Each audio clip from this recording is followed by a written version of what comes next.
नमस्कार, हरियाणा न्यूज देख रहे हैं आप। मैं हूं आपके साथ केशव कुमार। प्रदेश में इन दिनों लूटपाट, चोरी, डकैती, हत्या के मामले रुकने का नाम नहीं ले रहे हैं। पानीपत के समालका में एक ऐसी ही घटना घटित हुई जहां पर व्यापारी का पहले बैग छीना गया और उनकी गोली मारकर हत्या कर दी गई। जब वो अस्पताल पहुंचे तो डॉक्टर्स ने उन्हें मृत घोषित कर दिया। इस बात से व्यापार मंडल के जितने भी व्यापारी थे, उन्होंने सभी ने सड़क को जाम किया और रोष प्रदर्शन व्यक्त किया। इस मुद्दे पर पहले एक बड़ी अपडेट जो है आपको देते हैं, उसके बाद बात करेंगे प्रदेश में किस तरह से लॉ एंड ऑर्डर की समस्याएं बन रही है। सबसे पहले अपडेट, पानीपत के समालका में ये पूरी व्यापारी की हत्या का मामला है। अब तक हत्यारों को पानीपत पुलिस लेकिन पकड़ नहीं पाई है। फिलहाल बदमाश जो है वो पुलिस की गिरफ्त से बाहर ही है, किसी तरह का कोई सुराग नहीं मिल पाया है। इससे नाराज व्यापारियों ने बाजार को बंद कर दिया है। हत्या से नाराज व्यापारियों ने रोड को भी जाम किया है। व्यापारी राजकुमार ने हत्यारों को गिरफ्तार करने की भी मांग की है, तो वहीं पानीपत के एमएलए धर्म सिंह छोकर ने पुलिस पर भी सवाल दागे। धर्म सिंह छोकर ने पुलिस पर सवाल दागे और पूछा कि ये हत्याएं आखिरकार कब तक होती रहेंगी। पानीपत से विधायक हैं धर्म सिंह छोकर, उन्होंने पुलिस पर सवाल दागे और पूछा कि आखिर ये हत्याएं कब तक होती रहेंगी। पानीपत में बदमाश बेखौफ हैं, लेकिन पुलिस कहीं नजर नहीं आती है।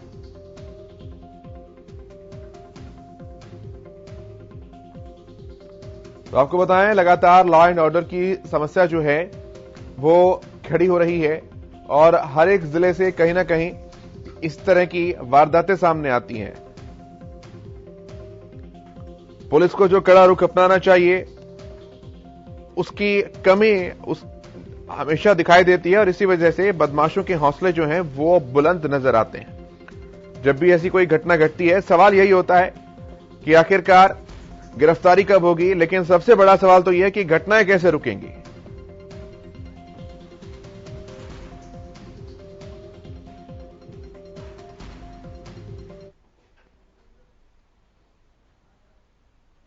समालका से कांग्रेस के विधायक धर्म सिंह छोकर ने भी व्यापारी राजकुमार की हत्या पर दुख जताया। इसके साथ ही उन्होंने नाराज व्यापारियों की आवाज भी बुलंद की और डीएसपी प्रदीप पर कई सवाल दागे। आपको सुनाते हैं। 4 महीने में 5-4 हादसे हो चुके हैं। जैसे पहले चक्की वाला गोली मारी थी, जो कि गिरफ्तार हो गई। गिरफ्तार होना कोई इसका कोई सोल्यूशन नहीं है। आगे जो टेरर बदमाशों को तो आज ना पनप रहे हैं, इतनी दिन दहाड़े हत्या कर दी घर के सामने जाकर बाजार के अंदर। तो ये तो बड़ा मेरा इस बात की बड़ी मुझे बड़ा सुन के भी अच्छा नहीं लग रहा है। ये इतना दिन दाड़े किया गया और जनता के सामने इतने बेपाक बदमाश या घूम रहे हैं। बड़ी आप प्रशासन, आप डीएसपी हो यहाँ के, आपका दायित्व बनता है। आश्वासन से काम नहीं चलता। आश्वासन तो हम भी दे देंगे, आप भी दे दोगे, लेकिन जो हत्यारों को पकड़कर आगे ऐसा माहौल बनाए, आगे ये जो बदमाश है इनका थोड़ा खौफ हो पुलिस का, प्रशासन का, हमारा भी। मैं भी विधायक रहा 5 साल, 9 से 14 सरकार रही। अब हम फोन करते हैं, अधिकारी यहाँ के फोन नहीं उठाते। मैंने एक दिन जब वो बनाना कांड हुआ, मैंने एसपी को 10 फोन किए, उन्हें फोन रिस्पॉन्ड नहीं किया मेरा। क्योंकि हमारा चलो ठीक है, हम नहीं चाहते इस बातों को आगे बढ़ाना, लेकिन मैं कहना चाह रहा हूँ एक अधिकारी विधायक के साथ ऐसा हो रहा है तो जनता के साथ क्या होगा मेरे कहने मैं सभी शहरवासियों से, अरे एक मिनट, जो शहर में वारदात हो रही है, हम मानते हैं इस बात को, तो हमें ज़्यादा एक PCR स्पेशल बाजार में स्पेशल PCR लगवा देंगे और CIA की भी यहाँ यूनिट दोबारा से बिठा देंगे और इनको जल्दी से जल्दी गिरफ्तार करेंगे। तीनों CIA टीम मेरी रात को लग रही है, मैं खुद भी लग रहा हूँ। सुबह भी मैं 9 बजे यहाँ लिया था दोबारा। सुबह जनता के साथ में हूँ और जो MLA साहब ने आश्वासन दिया है आपको, मैं आपका ये मुकदमा जल्दी से जल्दी आपको पेश करेंगे और आगे जो वारदात हो रही है वो अंकुश लगाएंगे। आगे की सिक्योरिटी मैं क्या लग रहा है, सुन तो ले, अपनी बात रख लियो, रख देंगे। PCR और एक CIA यही छोड़ेंगे दोबारा से। पहले CIA हटा दी थी यहाँ से, यहाँ दोबारा एक CIA और छोड़ देंगे। फिर SP साहब से बात होती है, मैं आपके साथ में हूँ और आगे से ऐसी बात नहीं होने देंगे, ये मैं जिम्मेवारी लेता हूँ। DSP साहब एक मिनट मेरा कहना मतलब ये है, जैसे मतलब कोई चीज हादसा हो जाता है, हम तो जब तो अलर्ट हो जाती है पुलिस भी, हम भी आगे, आप भी आगे। लेकिन जैसे हमारे 2-3 वारदात पहले हो चुकी हैं, और पूरा टेरर है, खौफ है। मैं ये नहीं चाहता, मैं इस मौत पर आंच भी करना बिल्कुल पाप का काम है। मैं मौत पर आंच करने वाले को किसी पार्टी को मैं भी हमारा आज दुख की घड़ी में हमारा माल का शहर खड़ा, हमारा एक जवान बच्चा हमारे परिवार से गया है, हमें बड़ा दुख भी है। और जो भी हुआ इसका हम उसकी निगरानी करते हैं। लेकिन मेरे कहने का तात्पर्य है, जब कोई एक्सीडेंट हो जाता है तो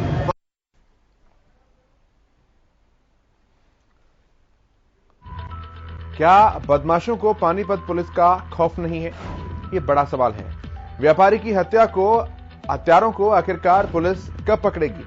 पानीपत में ये व्यापारी कब तक मरते रहेंगे? नींद से आखिर पानीपत का प्रशासन, पुलिस प्रशासन कब जागेगा? बदमाशों पर पुलिस का शिकंजा कब कसा जाएगा? बड़े सवाल हैं।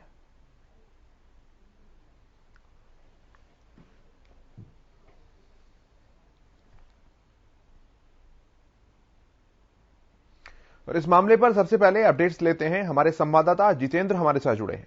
जितेंद्र, सबसे पहले मैं अभी तक की कार्रवाई आपसे पूछना चाहूंगा जो पुलिस ने की है इस पूरे घटनाक्रम पर।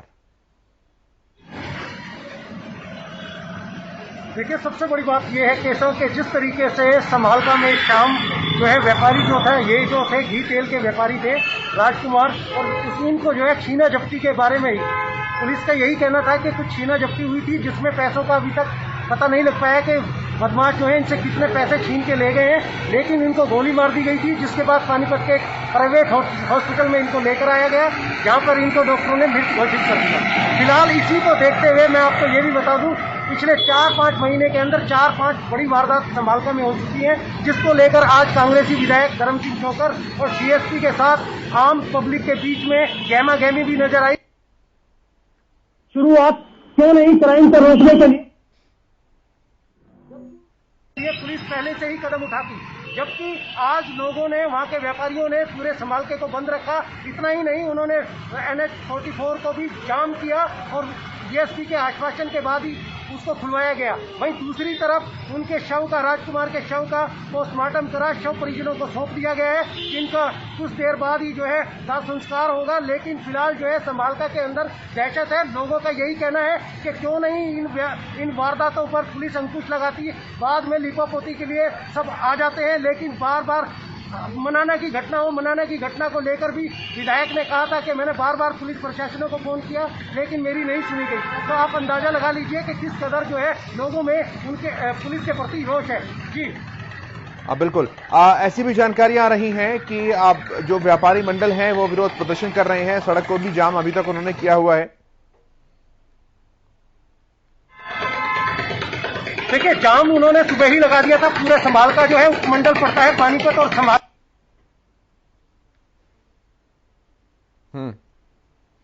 बाद जो है NH-44 उसके बाद जो है NH-44 को जाम लगा दिया था, जिस पर मौके पर आम जनता के साथ डीएसपी प्रदीप और कांग्रेस के विधायक धर्म सिंह चौकर पहुंचे थे, और उसके बाद ही जो है जाम खुलवाया गया, क्योंकि प्रदीप जो डीएसपी हैं उन्होंने आश्वासन दिया पब्लिक को कि जिस तरीके से यहाँ पर सीआईए की एक पहली पोस्ट हुआ करती थी उसको हटा दिया गया है। उन्होंने कहा हम सीआईए तैनात कर देंगे और गश्त के लिए भी कई गाड़ियों का इंतजाम किया जाएगा। लेकिन बात आखिर में वही उठती है कि किस कदर जब घटनाएं घट जाती हैं तो पुलिस मौके पर पहुंच जाती है, लेकिन उससे पहले क्यों नहीं जो है क्राइम पर जो है अंकुश लगाने के लिए पुलिस कार्रवाई करती। अब इस मामले में भी पुलिस के हाथ खाली है। अभी तक बदमाशों का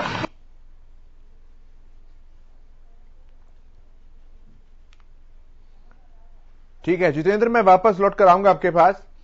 ये तस्वीरें भी हम दर्शकों को साथ साथ दिखा रहे हैं। ये ठीक है, नरेंद्र जी एसएचओ साहब हमारे साथ जुड़ रहे हैं स्थानीय। नरेंद्र जी, स्वागत है आपका हरियाणा न्यूज पर।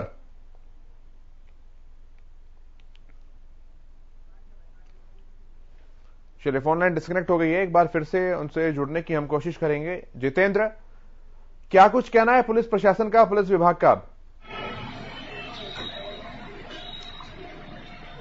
देखिए केशव, सबसे बड़ी बात यही है कि मौके पर पहुंचने के बाद डीएसपी ने कहा, क्योंकि डीएसपी इसमें जांच कर रहे हैं, 3 सीआईए की टीमें रात से गठित है, लगातार वो छानबीन कर रही हैं उन बदमाशों को पकड़ने की। पुलिस की गिरफ्त से बाहर है और डीएसपी का बार बार लोगों को यही आश्वासन है, तो लोग बागों के अंदर भी नाराजगी है कि पुलिस जो है लगातार आश्वासन के अलावा और कुछ नहीं करती। जिस तरीके की ये घटनाएं हो रही हैं, क्योंकि संभाल का भी जो है विधानसभा क्षेत्र है और जिस तरीके से लोग व्यापार करते हैं, बिजनेस करते हैं, तो उनका यही कहना है कि इतनी बड़ी वारदात को अंजाम देकर, और ये 6 बजे की घटना है, सरेआम आते हैं, छीना झपटी होती है, गोली मार दी जाती है और व्यापारी कहीं ना कहीं जिसको लेकर व्यापारियों का यही कहना था कि हम लोग जो है घरों में भी सुरक्षित नहीं है, तो पुलिस कहाँ है? और पुलिस दूसरी तरफ मैं आपको ये बता दूं कि आप पानीपत की घटनाएं ले लीजिए, अगर पूरे पानीपत की घटनाएं लेंगे तो 1 महीने के अंदर लूटपाट से संबंधित हो या घर में घुसकर एक ऐसी वारदात पानीपत में दिखाई दी थी, तो वारदात कहीं ना कहीं बढ़ रही है, जिसको रोकने में पुलिस प्रशासन जो है वो नाकाम रहा है। और यही कारण है कि लगातार व्यापारियों में रोष है और यही चीज थी कि संभाल का पूरे बाजार को बंद कर दिया और बाजार के व्यापारियों का यही कहना है कि जब तक गिरफ्तारी नहीं होगी तब तक हम चैन से बैठने वाले नहीं हैं। जी, जो मृतक व्यापारी हैं जितेंद्र, उनके परिजनों से आपने बात करने की कोशिश की हो, वहां से कोई जानकारी, पुरानी रंजिश, इस तरह की कोई चीजें निकल कर आ रही हो? देखिए केशव, उनके लड़के से बात हुई थी हमारी, उसने यही कहा था कि देखिए हमारी किसी से कोई दुश्मनी नहीं थी, लेकिन जिस तरीके से उनके फादर पे हमला हुआ तो उसने जो है पुलिस प्रशासन को भी फोन किया था, लेकिन इस मामले में जो है पुलिस प्रशासन मुस्तैद नहीं था। काफी देर बाद आए, जिसके बाद वो प्राइवेट हॉस्पिटल में लेके गए, जहां पर उनके राजकुमार जो थे, लड़के के पिता जो थे, डॉक्टरों ने मृत घोषित कर दिए। उसने कहा कि हम सुरक्षित नहीं है। ठीक है, मैं वापस लौट कर आता हूं जितेंद्र आपके पास, आप बने रहिए हमारे साथ। ये तस्वीरें भी अपने दर्शकों को हम साथ साथ दिखाते हैं कि वहां पर जो व्यापारी मंडल के लोग थे उन्होंने किस तरह से सड़क को जाम किया, दुकानों के शटर को डाउन किया और विरोध प्रदर्शन जो है अपना व्यवस्थाओं के, प्रशासन के प्रति उन्होंने जताया, नारेबाजी की। खुलेआम इस तरह की वारदात को अंजाम देना निश्चित तौर पर कानून व्यवस्था पर बहुत से सवालिया निशान खड़े भी करता है कि आखिर क्यों इस तरह की वारदातें घटित होती हैं। जितेंद्र, जब विधायक धर्म सिंह छोकर बात कर रहे थे स्थानीय डीएसपी से, प्रदीप कुमार से, तो उन्होंने कहा कि हम दोबारा से यहां पर एक पेट्रोलिंग कार को लगाने का, पीसीआर को लगाने का काम करेंगे। पहले भी खड़ी होती थी लेकिन वो हटा ली गई थी, क्यों हटाई गई?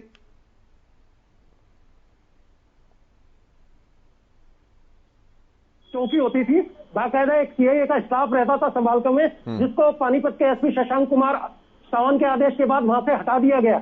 और उसी को लेकर जो है प्रदीप जो डीएसपी हैं उन्होंने आश्वासन दिया कि हम सीआईए का गठन कर देते हैं ताकि अंकुश लगे। लेकिन मैं आपको ये कहूंगा कि जो विधायक थे धर्म सिंह छोकर, जब उन्होंने कहा कि देखिए घटनाएं घटती रहती हैं और आप लोग वारदात के बाद आते हैं और वारदात के बाद जो है लोगों को आश्वासन देते, इस पर पहले ही क्यों नहीं अंकुश लगाया जाता? इस तरीके की बड़ी बड़ी घटनाएं संभालका में हो रही हैं, तो आप तक रिजल्ट क्या है? तो उसको लेकर जो है वो कहीं ना कहीं वही रटे जवाब देते नजर आए। लेकिन सबसे बड़ी बात यही है कि अभी तक देखिए रात का समय था, शाम के 6-7 बजे की घटना थी, अब तक जो है जो बदमाश है वो फरार है, उनका अभी तक कोई अता पता नहीं है। और ये शाम की घटना है, घर के सामने जो है इस तरीके का हादसा होता है कि व्यापारी जो है वो हर रोज एक बैग में पैसे लेकर आते हैं और पैसे लेने के बाद उनके साथ छीना झपटी होती है, छीना झपटी के बाद गोली मार दी जाती है। तो आप अंदाजा लगा लीजिए। ठीक है, मैं आता हूं आपके पास जितेंद्र वापस। मेरे साथ बजरंग दास गर्ग जी जुड़े हैं, जो कि व्यापार मंडल के पूर्व अध्यक्ष रहे हैं। गर्ग साहब, बहुत स्वागत है आपका हरियाणा न्यूज पर। पूर्व अध्यक्ष, सीटिंग अध्यक्ष हूं मैं भी। जी, माफ कीजिएगा, सिटिंग अध्यक्ष हैं। जी, गर्ग साहब बहुत स्वागत है आपका। गर्ग साहब, ये कोई पहली घटना नहीं है पानीपत की, ऐसी न जाने कितनी घटनाएं सामने आती हैं जहां पर व्यापारियों से कभी फिरौती, कभी लूटपाट, तमाम तरह की चीजें सामने आती हैं। पर ऐसे है, ये समालका के अंदर भी तीसरी घटना आई। ये चिन्नी का और घी का होलसेल का व्यापारी था, बहुत शरीफ व्यक्ति राजेश था, ये मेरा साथी भी था जी, जो रात को घर जाते समय अब 2 अपराधियों द्वारा, बदमाशों द्वारा गोली मारकर उसकी हत्या कर दी गई। इससे निंदनीय कार्य हो नहीं सकता, मगर पुलिस प्रशासन जो है वो पूरी तरह से फेल है। हरियाणा के अंदर लाइन ऑर्डर की स्थिति बिल्कुल खराब है। आप यहाँ पानीपत के अंदर ले लो, चाहिए आप सफीदो ले लो, चाहिए आप जींद ले लो, आदमी पीछे जींद के अंदर एक श्यामलाल बंसल की हत्या कर दी गई और वो गोयल से 10 लाख की फरोख्ती ले ली, 50 लाख रुपए कुंडली में मांगे गए, 25 लाख में हिसार फरोख्ती मांगी गई और तो सामने गोली मारी व्यापारी के 6 लाख रुपए का दुकान के अंदर दिन दहाड़े आभूषण लूट के ले गए और शिवानी के अंदर दुकान के अंदर घुस के गोली मार के वहाँ एक आड़ती के पैसे लूट लिए, कई ऐसी वारदात लगातार हो रही है। मैं लगातार वहां जा भी रहा हूँ, टच के अंदर भी हूँ। मगर ये सरकार से मेरी अपील है कि कानून व्यवस्था की स्थिति बिल्कुल ठीक करे, उसके लिए पुख्ता प्रबंध करे। जिस स्टेट में आप बताइए कानून व्यवस्था की स्थिति खराब हो, हर रोज व्यापारी साथ लूटपाट, हत्या की फरोख्ती वारदात हो, उस प्रदेश का व्यापारी कैसे तरक्की करेगा, व्यापार कैसे चलेगा। जब आपने देखा परसों भी आंकड़े आए अभी बेरोजगारी के मामले में हरियाणा नंबर 1, शिक्षा अपराध के मामले में आंकड़ा आया पूरे देश के अंदर नंबर 3 हरियाणा का नंबर आया था। तो ये एक तरफ सरकार कहती है हम अच्छी शिक्षा देंगे, व्यवस्था देंगे, हरियाणा में उद्योग लगाए। कौन पड़ोसी राज्य उद्योगपति ऐसी स्थिति में हरियाणा में उद्योग लगाने की गलती करेगा। मेरी मुख्यमंत्री जी से, गृह मंत्री जी से और डीजीपी से अपील है कि कानून व्यवस्था सुधार लाने के लिए कठोर कदम उठाएंगे। व्यापार मंडल तन मन धन से सरकार के साथ है, कोई राजनीतिक बात नहीं कर रहा मैं चाहता हूं भी देखो लाइन ऑर्डर की स्थिति, अपराधी देखो दिन दहाड़े, ओसे देखो आप श्याम सुंदर की जो जीन का अंदर हत्या की, दिन दहाड़े दुकान के अंदर बैठा था, दिन दहाड़े 5 आदमी आए, गोली मारकर भाग गए आपके सामने। और जो वो नितिन गोयल से फौती मांगी, जीन के 10 लाख रुपए फौती ली गई, दिन दहाड़े किडनैप करके उसको उठा के ले गए, उसको कुटा, उसको भाई को फोन किया भी 25 लाख रुपए चाहिए, तो 25 नहीं है, उसको बुलाया गया, फिर उसको भी कुटा, फिर 10 लाख रुपए देके अपने भाई को वो छुड़ा कर लाया। वो बाद में 10 दिन बाद वो सारे अपराधी पकड़ लिए गए हैं। मगर ये स्थिति खुलेआम होना बहुत निंदनीय। रोहतक के अंदर आप देखो कितनी हत्याएं होगी, सोनीपत में कितनी होगी, हिसार के अंदर आप जगह क्या है हत्याओं का, तो ऐसी स्थिति हो गई है कि सरकार के मुंह लगता है कि सरकार के। तो गर्ग साहब, जो स्थानीय पुलिस प्रशासन है, व्यापार मंडल ने, आप लोगों ने उनको अप्रोच करने की कोशिश की, क्योंकि कहते हैं कि पुलिस से तो कुछ छिपता नहीं है, अपराधी हो और पुलिस पकड़ने पर आ जाए तो कितना ही शातिर हो, पुलिस पकड़कर सामने खड़ा कर देती है। तो पुलिस की नाक के नीचे इस तरह की घटनाएं क्यों घटती हैं सर? ये बिल्कुल सही बात आपने सवाल किया। अगर पुलिस की नीयत ठीक हो, ये वारदात ही नहीं हो सकती। क्यों नहीं हो सकती? जितनी भी प्रदेश के अंदर चौकी थाने, हर चौकी थानों के अंदर अपराधियों का पूरा बायोडाटा रिकॉर्ड होता है। अगर पुलिस ईमानदारी से काम करे तो वो क्या होता है, उन अपराधियों पहले ही हाजिर लगा के उनको सब मजबूत मुकदमा दर्ज करके उनको जेलों में ठोक के कैसे करेगा। आपने नई वारदात बताता हूँ, 25 लाख रुपए ये भी हाल के अंदर नेशनल पेज पर खबर लगी हुई है। सीए स्टाफ का इंस्पेक्टर ने एक व्यापारी को पकड़ लिया, उससे 25 लाख मंगवाए, उसको पिटा गया, 25 लाख रुपए उससे लिए। वो अखबार के अंदर हेड न्यूज है, आज के पानीपत की वारदात है जी। और उनके ऊपर सभी के ऊपर पर्चे दर्ज हुए हैं। उसने अदालत में कार्रवाई नहीं करी पुलिस ने, फिर उसने अदालत के अंदर अपील की भी मेरे साथ ऐसे ऐसे हुआ। कोर्ट के आदेश पर वो सीए स्टाफ के 2 इंस्पेक्टर है, आज पुलिस कर्मचारी पे FIR दर्ज करवाने के ऑर्डर हुए हैं। आज नेशनल पेज में खबर लगी हुई है। तो दूध का रखवाला दिल्ली छोड़ दो, दूध कैसे बचेगा? बताइए आप। जब पुलिस ही रक्षक का भक्षक बन जाए, आप इस सारी पुलिस फोर्स, इन्होंने क्या कर रखा है, मुख्यमंत्री जहां जाएगा तो उसके पीछे एक मुख्यमंत्री एक छोटा सा उद्घाटन करे, 2000 पुलिस फोर्स लगा देते हैं। अब मान लो कोई मंत्री जाता, मुंह डर होता है कि जब खुद मुख्यमंत्री भयभीत है, उसके मंत्री की डरते हैं पब्लिक में जाने के लिए, आम जनता की शिक्षा कौन करेगा? ये एक सोचने की चिंता का विषय आपके सामने है। कि मैंने आज अखबार पढ़ा, पंजाब के अंदर प्रधानमंत्री नरेंद्र मोदी जी जा रहे हैं, 20,000 अखबार की हेडलाइन, 20,000 पुलिस फोर्स की टीम में लगाई, 20,000।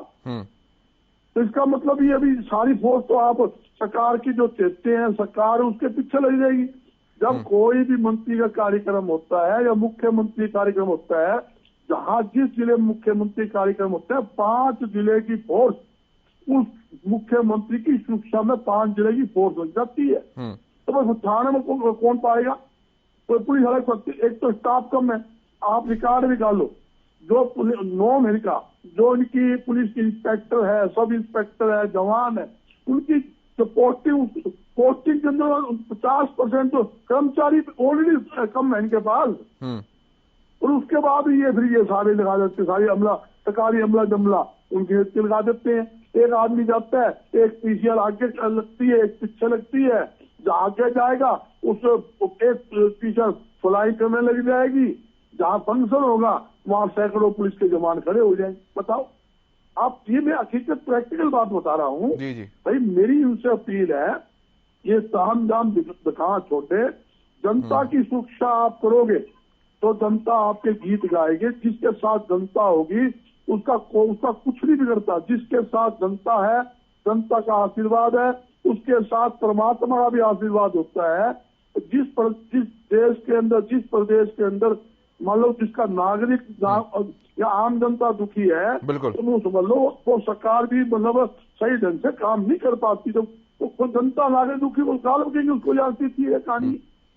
नए ऑर्डर ये निकाल देते। आप मैं एक सवाल और आपका बताना चाहता हूँ कि प्रधानमंत्री जी पंजाब में रैली करेंगे, यूपी में रैली कर रहे हैं प्रधानमंत्री जी अमित शाह जी, लाखों आदमी इकट्ठे आपके सामने हो रहे हैं, सब टीवी दिखा रहे हैं, वहां कोई कोरोना नहीं है किसी प्रकार का।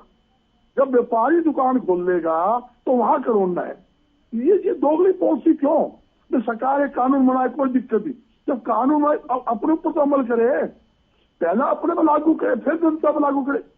हमारे लिए तो कोरोना है, हम दुकान खोल लेंगे तो जी जी आप ठीक है सर। मैं ठीक है गर्ग साहब, मैं आता हूं वापस। मेरे साथ खालिद चैलका जी जुड़े हैं जो कि कांग्रेस के प्रवक्ता हैं।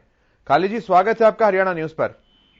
जी केशव भाई नमस्कार। खालिद जी, जो ये घटना घटित हुई है पानीपत में, खुलेआम व्यापारी को गोली मारी जाती है, उनका बैग छीना जाता है, कानून व्यवस्था पर सीधा सवाल है सर। देखिए हम लगातार कहते रहे, लेकिन अमूमन ऐसा लगता है सत्ताधारी दल को कि जो सरकार चुनी गई है, जनता द्वारा सरकार चुनी जाती है जनता के लिए, लेकिन यहाँ प्रदेश में और देश में पिछले 7-8 साल से उल्टा हुआ कि जनता द्वारा चुनी गई सरकार जनता के खिलाफ सारी चीजें करती है। अब हरियाणा की बात करते हैं, अगर आप अपराध में देखेंगे तो अपराध में हरियाणा को 7 साल में नंबर 1 पे बना के रखा है इन्होंने। और अभी कल परसों बेरोजगारी का आंकड़ा भी आया केशव जी, आपने देखा होगा, उसमें भी हरियाणा नंबर 1 पे है, 34 पॉइंट कुछ का बेरोजगारी आंकड़ा हरियाणा है। लेकिन जब आप भाजपा से और भाजपा के लोगों से और सरकार से सवाल करो तो उनको ऐसा लगता है कि मात्र वो कोई अलग तरह की सरकार चला रहे हैं और सिर्फ उनके लिए जो कांग्रेस के लोग हैं और जो प्रदेश का हित चाहते हैं वो लोग जो बात रखते हैं, तो उनको लगता है खाली विरोध के लिए विरोध हो रहा है। ऐसा नहीं है, दूसरे राजनीतिक दलों की जिम्मेवारी है। ये कानून व्यवस्था का सवाल है। खुलेआम एक व्यापारी को गोली मार दी जाती है और अब सरकार उसमें लीपापोती करेगी, लेकिन सच ये है कि आपकी कानून व्यवस्था का स्टेटस क्या है, ये चीजें ये जाहिर करती हैं। आपका रोजगार का स्टेटस क्या है, आपके आंकड़े ये जाहिर करते हैं। आप कागजों पे और झूठे आंकड़ों पे सरकार को कब तक चला पाएंगे? जब आपने सरकार दूसरे टर्म बनाई केशव जी, तो आपने कहा था कि भाजपा के लोगों ने कहा था कि हम 70 पार से ज्यादा सीटें लेके आएंगे, लेकिन उनको बहुमत तक हरियाणा में नहीं मिला और उनका गुरूर नहीं गया। लेकिन जो गुरूर जो पैदा हुआ था सरकार में पिछले 5 साल में, गुरूर नहीं गया। तो मैं समझता हूं कि बहुत लंबे समय का इनका ये जो है सरकार का खेल चलेगा नहीं। लेकिन हम मांग करते हैं कि इस प्रदेश को जब तक वो है, जब तक जनता ने उन लोगों को जिम्मेवारी दे रखी है सरकार चलाने की, सारी चीजें को, सुरक्षा को, रोजगार को, जो चीजें हैं, जब तक उनकी भी जिम्मेवारी है वो हरियाणा के लोगों को कुछ दें, अन्यथा वो चलते हुए दिनों में है। अगर वो ऐसा करेंगे तो बहुत लंबे समय तक प्रदेश के लोग उनको सत्ता में नहीं बैठने देंगे।